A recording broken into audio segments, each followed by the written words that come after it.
Alors, je crois qu'il ne faut jamais croire Israël et jamais croire sa propagande.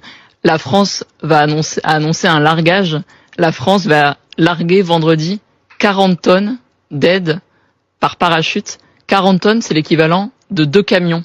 C'est 0,4% de ce qui devrait rentrer tous les jours. Parce que les Nations Unies estiment qu'il faut entre 500 et 600 camions par jour pour nourrir 2 millions de personnes qui sont en situation d'insécurité alimentaire, dont 25% sont en situation de famine. Donc quand un pays, la France, qui est la 7e puissance mondiale et qui est membre du Conseil de sécurité, va amener 0,4% de ce qu'il faut par jour, j'ai envie de dire que c'est minable et que c'est une honte d'annoncer une quantité pareille.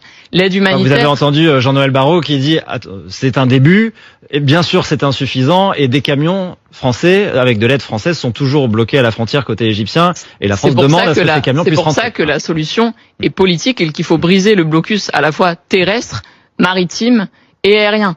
À la frontière égyptienne, à Rafah, il y a l'équivalent de 4 mois d'aide humanitaire pour 2 millions de personnes. Il y a 52 tonnes d'aide française, bloquées.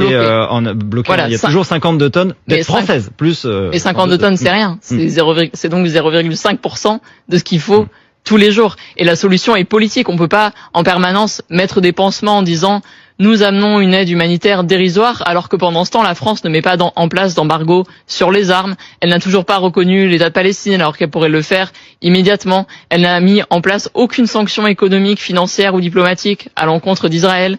Lorsqu'il a été question au niveau de l'Union européenne de rompre l'accord d'association entre UE et Israël, des pays comme l'Espagne se sont prononcés franchement pour rompre cet accord, puisque Israël viole l'article 2 concernant les droits humains de cet accord, et la France, elle, n'a rien fait. Il faut demander une révision pour que cet accord soit rompu.